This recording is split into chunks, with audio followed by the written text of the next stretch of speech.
Hello বালের বন্ধুরা, বালের কাজ করে বাড়ি ফিরলাম। কি? বালের কাজ করে বাড়ি ফিরলাম।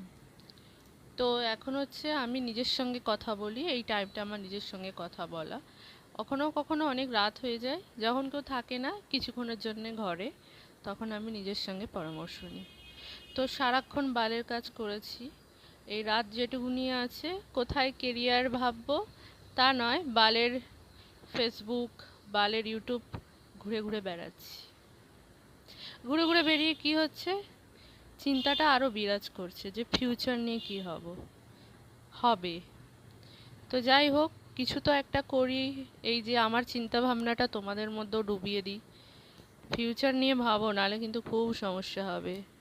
নিজের পায়ে কুড়ুল মারার আগে দুবার ভাববে। আমি কিন্তু নিজের পায়ে কুড়ুল মারি, কেন জানি জেনেও খারাপ হবে তাও ভারী।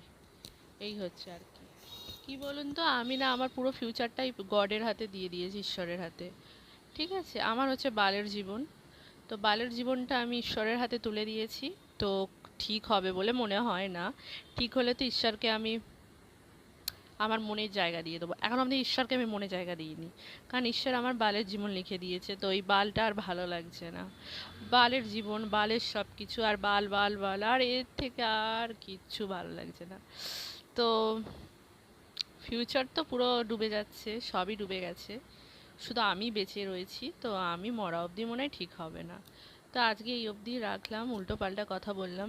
কি করব, জীবনটা যদি বালছাড় হয়ে যায় তাহলে আর তার মুখ দিয়ে ভালো কথা বেরোবে না। বিশেষ করো আমার ফ্রেন্ড রিলেটিভ কেউ যে জানে যে আমি এত গালাগালি দিতে আনি, পরিস্থিতি আমায় শিখিয়ে দিয়েছে।